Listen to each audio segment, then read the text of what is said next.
That was very good. So we have 15 seconds added on to our 6 minutes of follow-up questions. Okay, you guys ready for some follow-up questions? All right, you're halfway through, you're halfway there, and you're doing a great job. So Mr. Straw, can you start out with our first question? Let's turn our attention to the question of slavery and its relevance to the Constitution. Why did the framers decide not to abolish slavery at the time when the Constitution was written? I think they didn't abolish slavery at the time they wrote the Constitution because the South wanted slaves and the North didn't want slaves, and they didn't want to start a new disagreement between the states because they just settled them.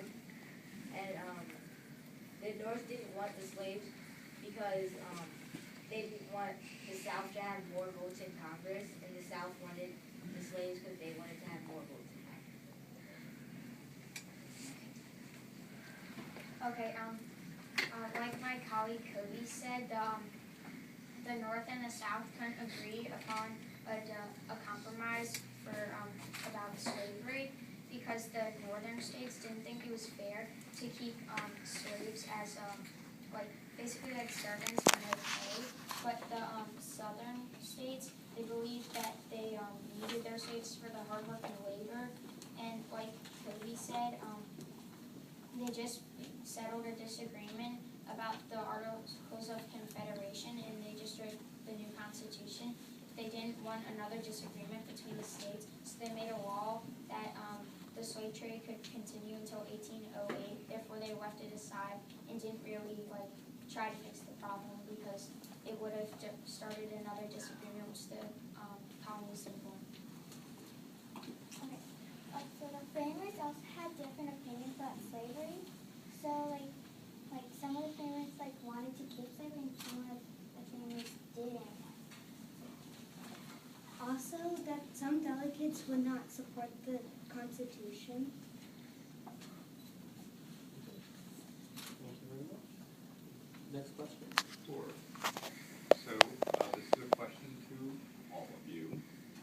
People sometimes disagree about what is best for all in the community. Describe a situation where this might happen. How do you think such disagreements should be settled? I think giving an example of a disagreement would be between people would be maybe speeding, and because back then maybe if you were rich you didn't have to follow the speed limit, but if you were maybe middle class or maybe poor, you have to follow the speed limit would go below, and this is an example of this disagreement. Anyone else?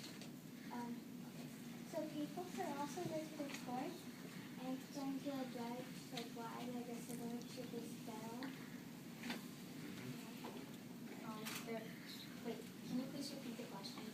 Sure. So people sometimes disagree about what is best for all in the community. Describe a situation where this might happen. How do you think such disagreement should be settled? Maybe a disagreement could be upon maybe the rights of the citizen because back then when the colonies were ruled by Britain, that they didn't have freedom of religion, so they couldn't practice their own religion or believe what they thought, and they that led to a lot of disagreements. So they moved to America to start a new life, and I think such disagreements can be settled, like Jenica said, by going to court or making a compromise with the government, or somehow just really making a compromise. And yeah. Very good. Next question. Working in state government, people, constituents really like to have access to their government. They like to know what's going on. In other words, they like their government to be transparent. So keeping that in mind, could the proceedings of a constitutional convention be kept secret today? Why or why not? I don't think constitutional convention could be kept a secret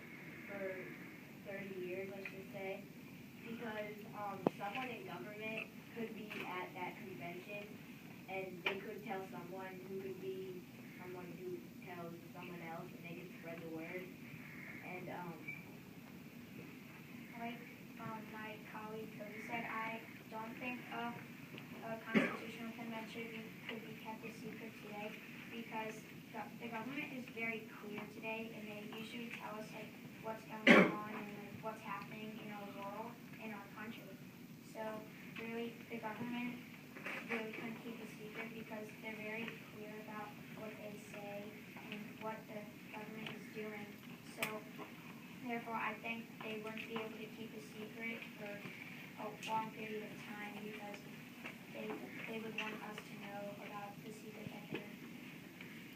I respectfully agree with my colleagues, Ruby and Ryan, because since we have a lot of electronics, like cell phones and the internet, like people like have very quickly access to the internet, so the secret can get out once you get out. I respectfully agree with my colleague Jenna, because like she said, we have various electronics that can easily spread the word. People could tell each other. They could. Time. They could stay tested. Yes, we're finished. And I think that people could easily spread the word. Excellent, thank you very much. Okay.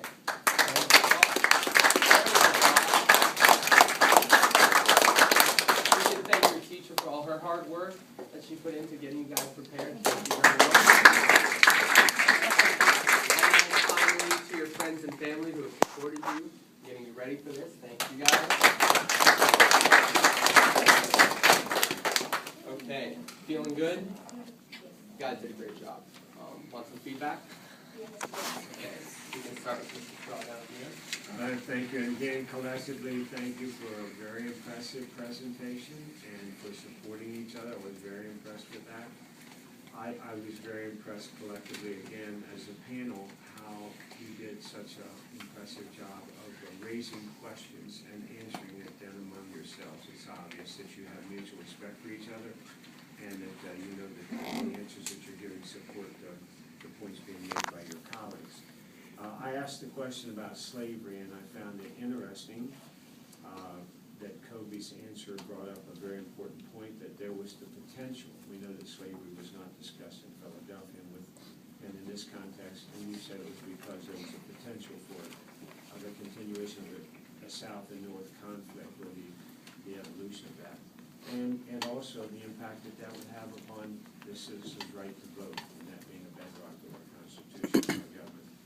And that Ryan, you endorsed his comments and agreed with him that it was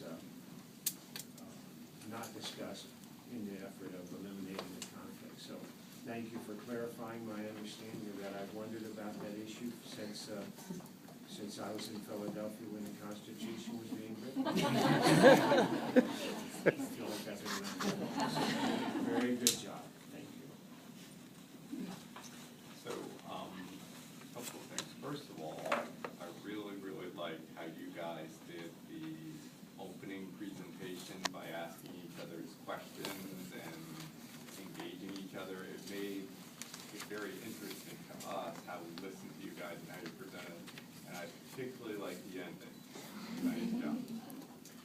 Second thing, I think, I was very impressed with how professionally you all acted and how you referred to each other and how you made your opening statements. I thought that was outstanding. I think everybody gets nervous when they do these things for the first time, and none of us could tell if any of you are nervous whatsoever. So thirdly, I think in all cases, and I think every single one of you did this, which was a really nice thing, so I don't know if I have any feedback for individuals so much in this particular case, is you all talked about or answered a question, and then you tied it into a current event, which was really interesting to draw the connections between what the framers had done and how that impacts our lives every day in different situations. And you also did a nice job doing that in terms of the questions as well, so I think you did an outstanding job. Okay, I'm going to reiterate on what my colleague said. This is the first school that I've been at where the students they will talk about their testimony, and they will go back to the source of it, the Philadelphia Convention, what happened back when our Constitution, and then they'll tie it to a current event. I've been to 25 schools already, and you guys are the first ones to do that. So you guys, that was great. If I can start down to you. And this is my last school, so obviously we saved the because that's for last. Thank you. If I can start with Jenna, you were very poised, very professional, letting your colleagues speak. I think you wanted to speak at one point and somebody else came before you, and you were very good at letting them go ahead. That's not a skill that many of the people I work with in Annapolis have. So, so I'm just letting you know you're ready to go, and you're ready to get elected. Janika, is that how you pronounce it? Is that No. how is it? Jenica. Jenica, okay, thank you very much. You were very knowledgeable. You had an answer to every question, and that was very impressive to see. And I like how you talked about whether the convention could be kept a secret in your testimony, because that's one of my favorite questions. I love transparency in government, and I really like to hear what you had to say about about whether or not the convention was going to be able to be kept a secret in your testimony. Kobe, I liked how you talked about the framers and their compromise. Not many people understand why we have a Senate and House of Representatives, and that's so we can give our big states and our small states equal representation. And I know many adults who don't even know why we have a Senate or a House of Representatives and how we give each state fair representation. And you do, and that was really impressive. Thank you. Ryan, I liked how you talked about the Articles of Confederation. You talked, that was in my colleague's question about slavery, and I think Kobe said that slavery was something that couldn't be dealt with now because they needed to frame the government. They needed to write our Constitution. They couldn't bring the issue of slavery in. And then you brought up the Articles of Confederation as an example of we had a Constitution already. It was the Articles of Confederation, and it didn't work. We could not have dealt with another situation. We needed to get our government organized. So that was really impressive because Articles of Confederation aren't, I haven't heard about those in this unit that I've done. And just for you, just to see that you knew that was very impressive. And obviously you know your stuff. You've been reading your books, and great job. And Danny, in the end, when she said time, and you immediately said, may I finish my statement, that was, you had that out of your mouth before she even said that. That was really good, and I think you and Jenna will both be really good delegates or senators on the floor when you're battling each other in debate. You talked about the Bill of Rights. So many groups I see only talk about the Bill of Rights or the Constitution, but you tied the Bill of Rights and the Constitution together.